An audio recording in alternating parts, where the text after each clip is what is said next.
Hello, Children's Ministry team. I have another video for you. This video will talk about how to contact a parent.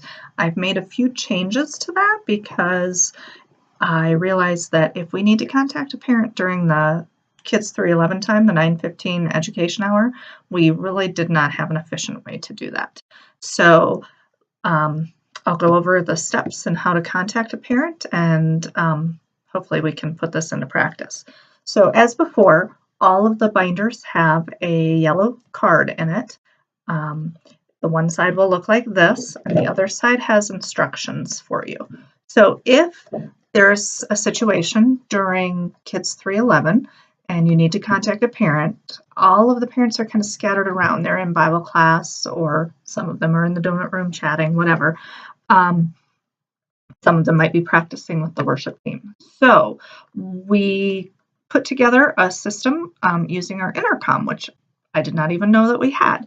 So as before, first thing you want to do, look for the child's code, look at their contact information, text the parent. Doesn't usually work, so move on to the next step right away, which is to use the intercom.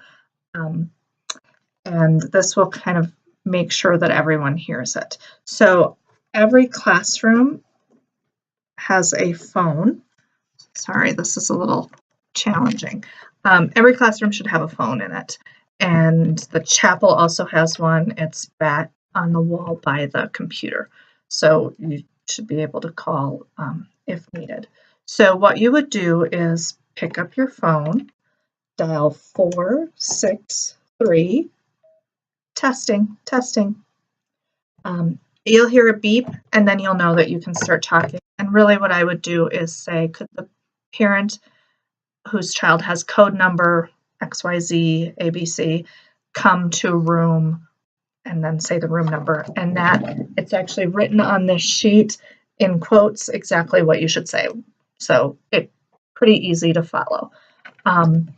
If you need to contact a parent and parents would be in worship, then you'll use our old system, which basically texts the parent, ask them to come to whatever your room number is.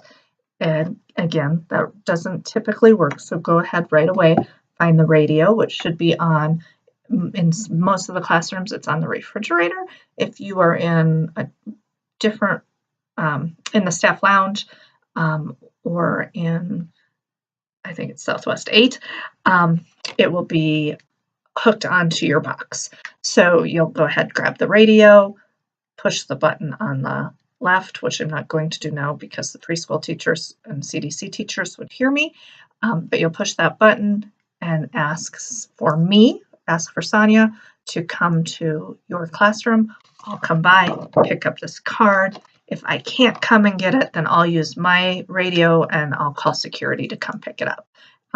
So you'll write the code in this box. They'll run this card to the sound booth and it will be put up on the screen.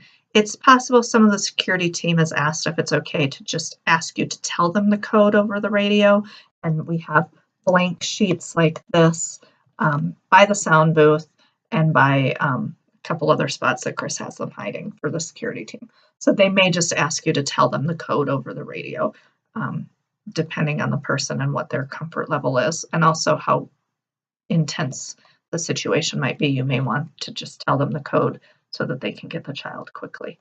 Again, if you have any questions about this procedure or suggestions, it's a work in progress. So please talk to me on a Sunday morning or send me an email. Thank you.